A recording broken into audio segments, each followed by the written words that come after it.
अगर मैं आपसे कहूं कि अब केवल भारत ही पूरी दुनिया के अंदर अपनी छाप नहीं, बल्कि हिंदू भी पूरी दुनिया के अंदर अपनी छाप छोड़ते चले जा रहे हैं। अरे कोई और नहीं बल्कि दुनिया के सबसे शक्तिशाली देश के राष्ट्रपति पुतिन और उनके भी गुरु ने कह दिया है कि अब सावधान हो जाइए, हिंदू आ रहे हैं।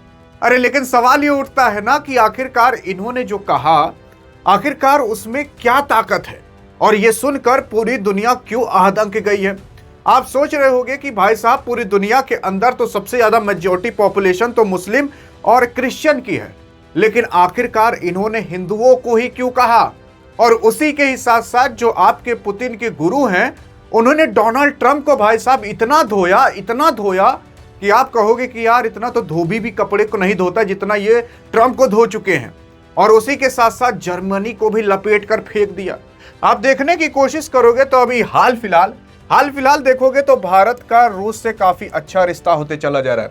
अरे यहां तक कि रेलोस एग्रीमेंट भी साइन हो चुका है, जहां पर यह कह दिया जा चुका है कि जो रूस की आर्मी है वो भारत आकर रह सकेगी और भारत की आर्मी रूस जाकर रह सकेगी। मतलब आप समझ सकते हो कि दोनों के बीच सैन्य अलायंस बन चुका है कि अगर कभी युद्ध रहा ना तो आप जान जाइए रूस भी भारत के साथ डायरेक्टली कूद पड़ेगा।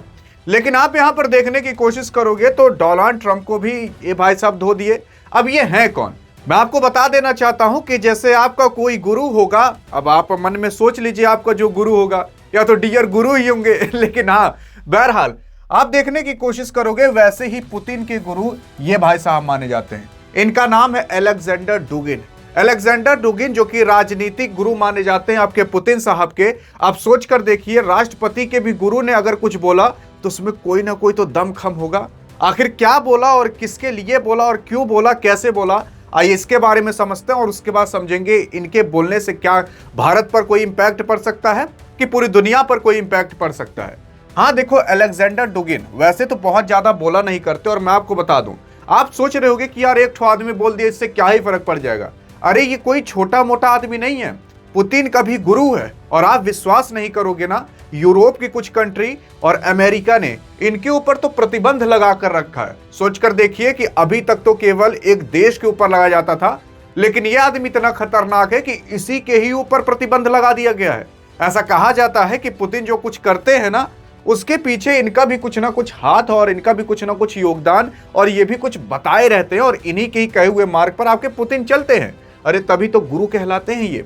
असल में इनका कहना यह है कि दुनिया अब शांत हो जाए और सुधर जाए, क्योंकि अब दुनिया के अंदर हिंदू आ रहे हैं और हिंदू कहीं और के नहीं बल्कि भारत के हिंदू आ रहे हैं। और कह दिया इन्होंने कि अब भारत वो उभरता हुआ सितारा दिखेगा जो आज तक लोगों ने हमेशा से दबा कर रखा है। और हाँ, बात भी सही है। डोनाल्ड ट्रंप ने कुछ समय पहले भारत को ही कहा था कि भारत एक डेड इकोनॉमी है। आज वही अमेरिका की सारी कंपनियां भारत के अंदर आकर अपनी मैन्युफैक्चरिंग यूनिट बैठाना चाहती हैं।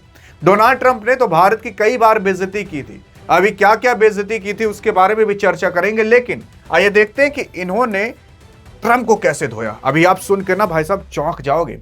आगे अभी हम ये भी बात करेंगे कि आखिरकार इस बंदे ने जो बोला उसमें क्यों इतना दम दिखाई दे रहा है। देखोगे तो इन्होंने तो भाई साहब अलेक्जेंडर डुगिन ने तो कहा direct, I think Trump is a truly changing international policy. यानी कि इनका कहना है कि जो ट्रंपवा है वो पूरी तरीके से जो इंटरनेशनल पॉलिसी उसका उल्लंघन कर रहा है, बदल दे रहा है। उसी के साथ साथ ये जो कर रहा है इसका परिणाम किसी और को नहीं बल्कि अमेरिका को खुद और बाकी कईयों देश को चुकाना पड़ेगा। और आपके जो ट्रंप हैं वो पूरी दुनिया को नहीं बल्कि अपने ही पैर पर कुल्हाड़ी मारते चले जा रहे हैं, जिसकी वजह से आज नहीं आज से आगे हम आने वाले 10 साल के अंदर ना आप देखोगे इतनी बुरी परिस्थिति में आपका अमेरिका रहेगा कि आप सोच भी नहीं पाओगे। अभी बुरी परिस्थिति में अमेरिका जाएगा कैसे, अभी आपको पता चलेगा ना तो आप खुद कहोगे कि अरे भाई साहब ये तो ट्रंप अपने ही देश को बर्बाद करने पर तुल गया है, दूसरे देश की तो बात छोड़ो। आप ये ट्रंप को यार धन्यवाद कहोगे कि हे भगवान, एक ठो ट्रंप जैसा राष्ट्रपति भेज देता ना तो पूरी दुनिया सुधर जाती। लेकिन आप देखने की कोशिश करोगे वही अमेरिका, वही डोनाल्ड ट्रंप का एक ठो एडवाइजर था जिसका नाम पीटर नवारो था, ये मना हुआ है, देख सकते हो। इसका कहना था कि जो रूस से तेल खरीद रहा है भारत, उसका जो फायदा है वो ब्राह्मण लोग उठा रहे हैं। मतलब भारत को ब्राह्मण कह रहा था, जातिवाद से लड़ाना चाहता था। यह है जर्मन का चांसलर। असल में जर्मन का चांसलर उसकी ना तो भारत से ना तो रूस से तो खास करके कोई भी नहीं जमती थी। बिल्कुल भी नहीं जमती थी। अब क्यों नहीं जमती थी? लेकिन आज वही जर्मन चांसलर आकर भारत के अंदर विजिट करके जाता है। वही जर्मन चांसलर जो पहले जापान चाइना जाया करता था, आज भारत आया था सबसे पहले। उसी के साथ साथ आने के बाद भी भारत और रूस को भिड़ाना चाहता था। कह रहा था कि भारत यार तुम हमारे साथ डिफेंस डील करो और रूस को छोड़ो यार, ताकि तुम्हारे पास दो ऑप्शन रहे। भारत ने डायरेक्ट मुंह कह दिया, कहा कि अगर तुम हमें सस्ते में दोगे तो हम तुमसे ले लेंगे, लेकिन तुम सस्ते में देते ही नहीं। अभी खिसिया के मुंह दूर चले गए। लेकिन बहरहाल आइए देखते हैं कि आखिरकार ये पूरा का पूरा जो किस्सा हुआ, इसके पीछे मतलब तात्पर्य और क्या उद्देश्य निकल कर आता है।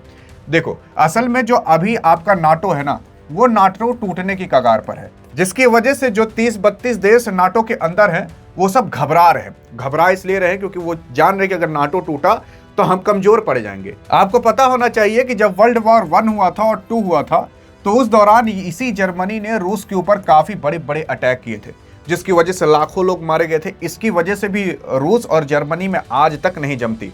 उसी के ही साथ साथ जब रूस और यूक्रेन में युद्ध होना चालू हुआ था, तो आपका जर्मनी खुलेआम सेकंड लार्जेस्ट कंट्री था जो कि हथियार सप्लाई कर रहा था यूक्रेन के अंदर, ताकि यूक्रेन लड़ सके। इस वजह से भी रूस और जर्मनी में कभी नहीं जमती। लेकिन क्या आप विश्वास करोगे, उसी जर्मनी का चांसलर आकर कहता है कि जो रूस है उससे अब जर्मनी को अच्छी दोस्ती कर लेनी चाहिए, भारत से अच्छी दोस्ती कर लेनी चाहिए। आप विश्वास नहीं करोगे ना, ये वही जर्मनी है जिस जर्मनी के अंदर आधे लोग भारत को गरियाते हैं।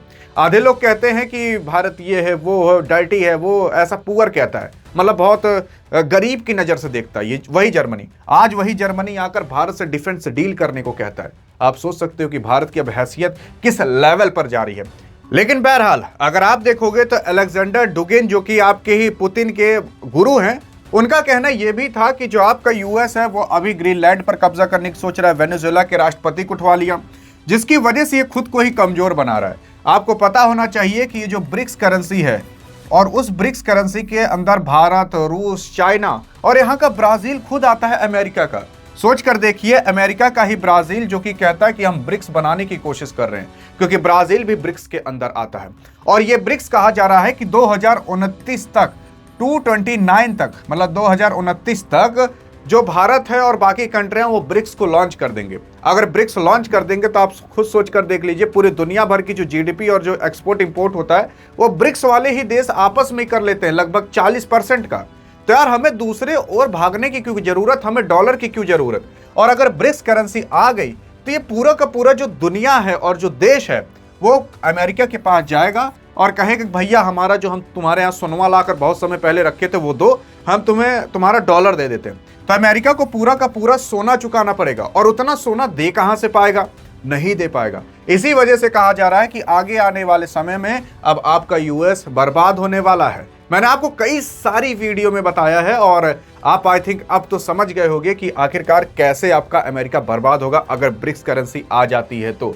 और हाँ, डोनाल्ड ट्रंप जितना ही इस तरीके से हाथापाई पे लगा रहेगा, उतने ही ये सारे देश इस चीज की कोशिश करेंगे कि भारत कैसे भी करके जल्दी से ब्रिक्स को लॉन्च कर दे, क्योंकि तब दुनिया को एहसास होगा कि हमें डॉलर की जरूरत नहीं है बल्कि किसी और करेंसी की जरूरत है, जिसमें एक कंट्री की पावर ना हो, कईयों कंट्री की पावर हो, ताकि कभी भी वो टूटने से भी ना तोड़ा जा सके। और यही अलेक्जेंडर आपके डुगिन का भी कहना है और यही बाकी अन्य देशों का भी कहना है। लेकिन क्या लगता है कि जो आपका अमेरिका है वो अपने ही पैर पर कुल्हाड़ी मार रहा है कि दूसरे की टांग तोड़ रहा है? बताइएगा जरूर आपको क्या लगता है। लेकिन हाँ, अगर आप सही जवाब दे देते हो ना, तो मैं आपकी कमेंट को पिन भी करूंगा और हार्ट भी दूंगा। देखते हैं कि किसका कमेंट पिन और हार्ट होता है। अधिक जानकारी चाहिए तो इसमें मिलते हैं, तब तक के लिए जय हिंद, जय भारत।